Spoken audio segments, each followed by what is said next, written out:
नमस्कार, न्यूज 18 के digital platform पर आपका बहुत स्वागत है। मैं हूं आपके साथ अंशिका पाठक। नए वक्फ कानून पर देश भर में बवाल मचा हुआ है। संसद में लड़ाई हारने के बाद इस कानून के विरोधी अब सुप्रीम कोर्ट का रुख करने लगे हैं।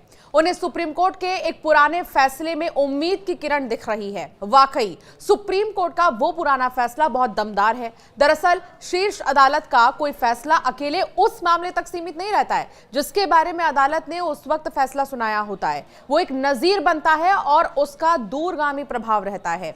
बता दें कि सुप्रीम कोर्ट का हर फैसला कानून बन जाता है। दरअसल सुप्रीम कोर्ट में एक नया कानून वक्फ संशोधन एक्ट 2025 को लेकर बहस छिड़ी हुई है। कई याचिकाएं दायर की गई हैं जिनमें दावा किया जा रहा है कि यह कानून सुप्रीम कोर्ट के पुराने फैसले एक बार वक्फ हमेशा वक्फ के खिलाफ जाता है। इस फैसले में कहा गया था कि कोई भी चल या अचल संपत्ति जो वक्फ के रूप में मुस्लिम कानून के तहत धार्मिक, पवित्र या परोपकारी उद्देश्य के लिए दी जाती है वो हमेशा के लिए वक्फ रहती है। याचिकाकर्ताओं का कहना है कि यह नया कानून मुस्लिम समुदाय की सैकड़ों साल पुरानी वक्फ संपत्तियों को छीनने की कोशिश कर रहा है।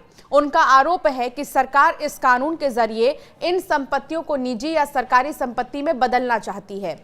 कई रिपोर्ट्स के मुताबिक समस्त केरल जमीयतुल उलेमा जैसे संगठन और उनके वकील जुल्फिकर अली ने कहा है कि इस कानून का मकसद देश भर के फैली विशाल वक्फ संपत्तियों पर नियंत्रण करना है जो लंबे समय से मुस्लिम समुदाय के पास हैं।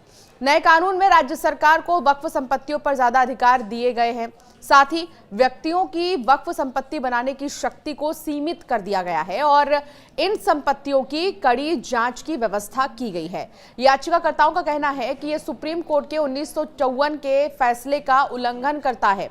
उस फैसले में कोर्ट ने कहा था कि धार्मिक संपत्तियों का नियंत्रण सेक्युलर अधिकारियों को देना धार्मिक और संपत्ति अधिकारों का हनन है। ये फैसला रतिलाल पनाचंद गांधी बनाम बॉम्बे राज्य मामले में आया था। इसके बाद 1998 में सैयद अली बनाम आंध्र प्रदेश वक्फ बोर्ड मामले में सुप्रीम कोर्ट ने वक्फ को इस्लाम में चैरिटी का एक रूप बताया था जिसकी जड़ें कुरान से जुड़ी हैं। ताजा विवाद में याचिकाकर्ता अंजुम कादरी ने वकील संजीव मल्होत्रा के जरिए कहा कि वक्फ वो संपत्ति है जो अल्लाह को सौंपी जाती है। कोर्ट ने कहा था कि वक्फ का उद्देश्य अस्थायी होता है और इसे बदला नहीं जा सकता। इसीलिए कोर्ट ने एक बार वक्फ हमेशा वक्फ का सिद्धांत दिया था। उलेमा ने अपनी याचिका में कहा है कि इस पवित्र सिद्धांत को तोड़ने की कोशिश वक्फ की मूल भावना का उल्लंघन है। कांग्रेस सांसद मोहम्मद जावेद और एआईएमआईएम प्रमुख असदुद्दीन ओवैसी जैसे याचिकाकर्ताओं का कहना है कि 2025 के इस नए कानून में 35 संशोधन किए गए हैं जो 1995 के मूल वक्फ एक्ट के उद्देश्य को कमजोर करते हैं। मूल एक्ट का मकसद वक्फ संपत्तियों का बेहतर प्रशासन करना है। वर्ष साल 1985 में के नागराज बनाम आंध्र प्रदेश मामले में सुप्रीम कोर्ट ने कहा था कि अगर कोई संशोधन मूल कानून के उद्देश्य को खत्म करता है तो उसे असंवैधानिक घोषित किया जा सकता है।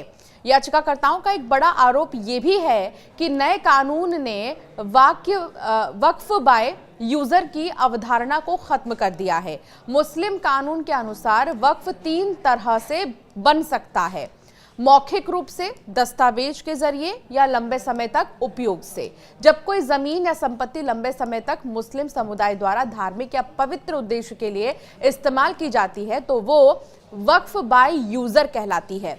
2019 में राम जन्मभूमि मामले में सुप्रीम कोर्ट ने भी इसे मान्यता दी थी, लेकिन अब नए कानून में इस अवधारणा को हटा दिया गया है और वक्फ के लिए दस्तावेज अनिवार्य कर दिए गए हैं।